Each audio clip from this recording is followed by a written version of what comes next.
Hoi, ik ben Tom Nassing, beursbox.nl. Leuk dat je kijkt. Ik ben een weekje op vakantie geweest. Vandaar dat ik even geen video's heb gemaakt. Ik las in wat reacties allerlei spannende verhalen, maar er is niks aan de hand. Ik ben gewoon even weg geweest en ja, ben vergeten dat aan te kondigen, maar dat is het enige. Dus er is verder geen gekkigheid aan de hand en het is niet de situatie in Oekraïne die mij heeft genoopt om dan maar mijn mond te houden. Nee, dat is verre van dat, want ik ben nog steeds van mening dat de strategie zoals die door Oekraïne wordt uitgevoerd, dat die nog steeds van toepassing is. En die strategie is, en dat is echt belangrijk, hou het leger intact. Dat is prioriteit nummer 1. Helaas houdt dat in dat ze in het oosten dus een terrein moeten prijsgeven om het leger intact te houden. Maar ja, dat is niet anders. Het is ongelooflijk pijnlijk voor Oekraïne om dat te moeten doen. Maar als ze hun leger niet intact houden, kunnen ze nooit winnen. Dus dat is eventjes het grote probleem waarmee ze zitten. En het betekent dus dat in het oosten Rusland terrein verovert. Soms meer dan de Oekraïners lief is. Maar prioriteit 1 is zo belangrijk. En ja, waar gaat het dan en waarom gaat het dan zo mis daar in het oosten? Ja, dat is omdat Rusland alles inzet. Alles wat ze hebben. Soms hele grote groepen die dan komen met soms op 50 voertuigen. En je vraagt je af, hoeveel voertuigen hebben die Russen dan? Nou, er hadden er in ieder geval ongelooflijk veel. En er is al heel veel kapot geschoten. En dat is dus ook nog steeds gaande. De Russen verliezen echt heel veel materieel. En dat is ook de bedoeling van Oekraïne dat dat gebeurt. En ja, dat is dus die strategie. Maak het die Russen zo moeilijk mogelijk, maar hou je eigen leger intact. Dan zien we nu de F-16's die zijn gekomen afgelopen week. Ja, wat is de impact? Nou, die is nu nog klein. Er is al 1 straaljager van Rusland diep in Rusland geraakt. Misschien door een F-16, misschien door een andere raket. Je ziet ook dat Oekraïne de technieken van de ballistische raketten aan het veranderen is. Ze hebben een eigen raket, was eigenlijk alleen maar voor de zee bedoeld. Die zijn ze nu aan het aanpassen, dat die ook boven land geschoten kan worden. Want Oekraïne moet Rusland raken in Rusland. Maar mag dat niet met de wapens die ze van het Westen heeft gekregen. Dus ze zijn nu echt bezig om die eigen wapens te ontwikkelen. Want de Russen kunnen nog steeds vrij ongestraft vanuit Rusland aanvallen uitvoeren op Oekraïne. En dat is natuurlijk funest. Met name die glijbommen die veroorzaken veel leed aan de Oekraïnse kant. En de Russen verschieten er honderden per week. Dat kost gewoon ongelooflijk veel. Hoe kan je dat tegenhouden? Nou, die glijbommen als ze onderweg zijn, kan je ze niet meer tegenhouden. Dat is eigenlijk bijna onmogelijk. Dus het is veel beter om de vliegtuigen die ze afschieten, om die dan neer te schieten. Of, zoals Oekraïne vorige week heeft gedaan, een vliegveld zo te raken dat alle munitie die daar aanwezig is, ontploft is. Ja, dat heeft dus ook wel zijn zin, maar Oekraïne kan niet alle vliegvelden van Rusland raken. Ze hebben al een enorme ontwikkeling doorgemaakt, waardoor ze op 1800 kilometer van de grens in Rusland al iets kunnen raken. Maar Rusland is 9000 kilometer diep, dus ja, dat is onmogelijk om alles te raken. Maar ze doen het al wel.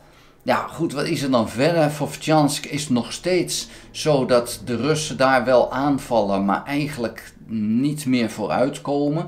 Je ziet daar dat Oekraïne heel langzaam terrein terugverovert.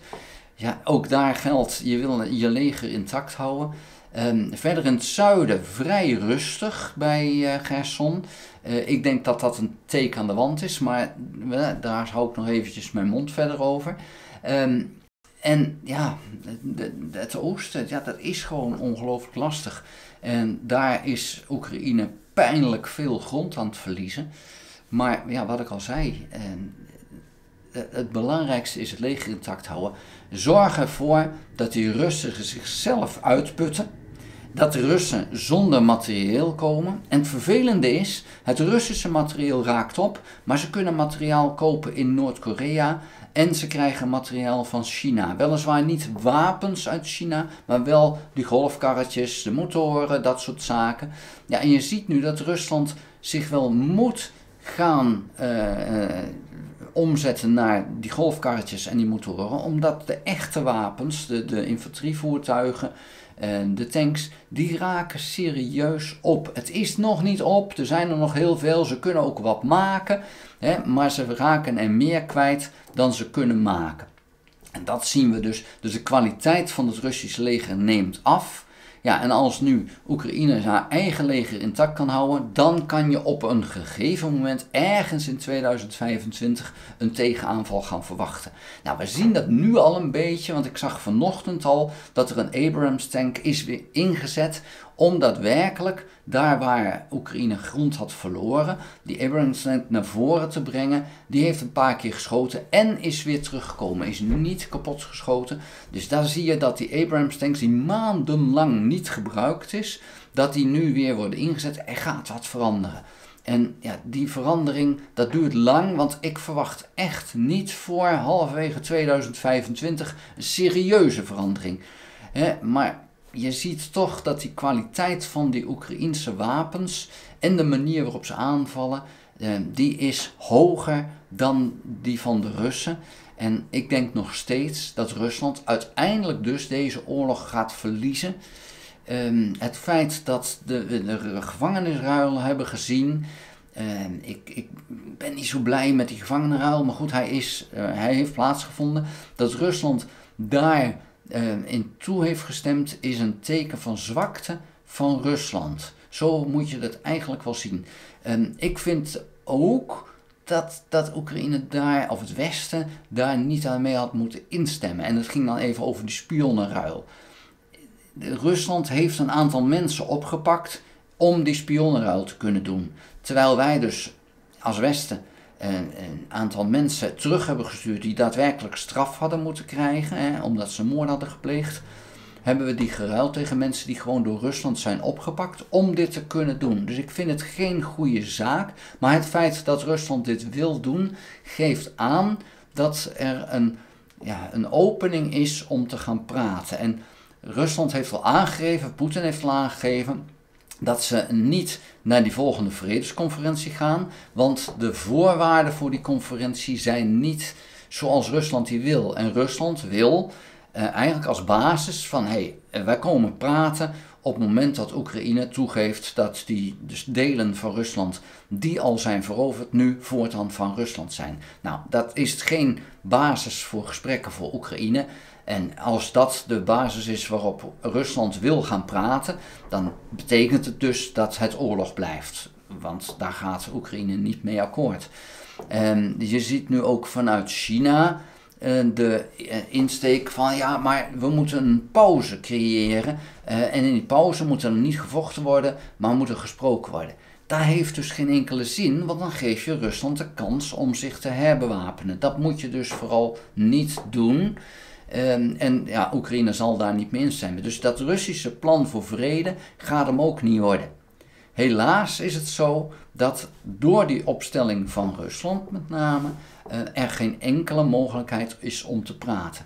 De oorlog kan morgen afgelopen zijn als Rusland zich terugtrekt. Dus het is nog steeds aan Rusland of deze oorlog doorgaat of niet. Als Rusland zich volledig terugtrekt, is de oorlog voorbij. Nou, dat zit er voorlopig niet in.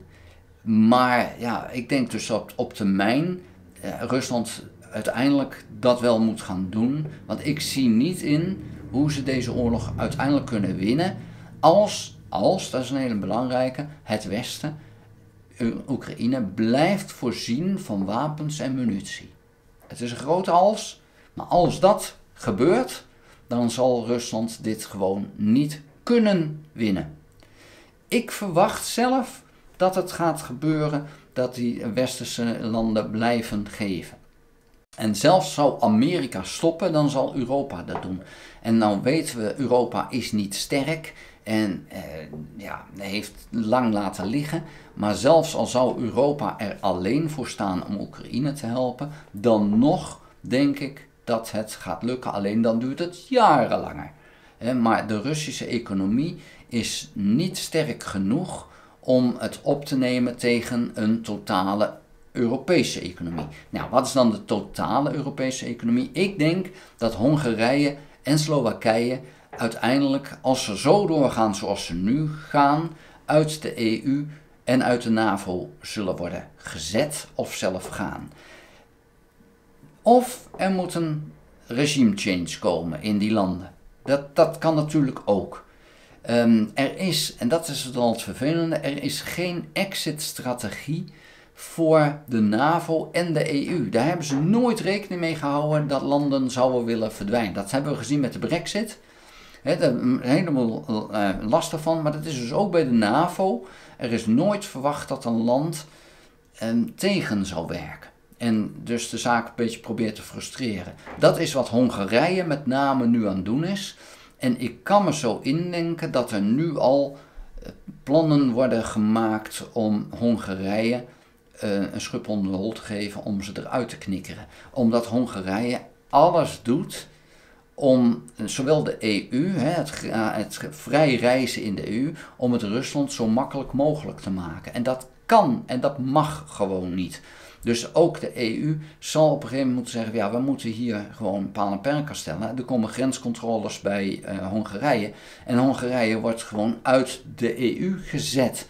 Daar zal naartoe moeten, want nu is het zo dat Rusland haar spionnen gewoon via Hongarije binnen laat komen en die hebben dan vrij reizen in Europa. Ja, dat lijkt me dan toch niet echt de bedoeling. En dat is een hele leuke manier van Hongarije om het de EU zo moeilijk mogelijk te maken.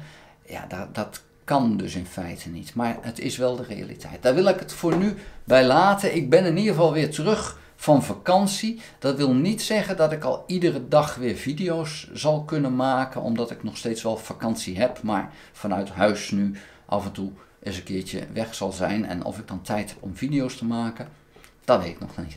Goed, dankjewel voor het kijken. Vond je de video interessant? Geef een duim. Heb je nog geen abonnement op dit kanaal? Abonneer je dan. Druk dan ook op het belletje. Krijg je notificaties als ik een volgende video gemaakt heb. Ga ook naar www.beursbox.nl. Schrijf daarin op de gratis nieuwsbrief. Tot de volgende keer. Houdoe!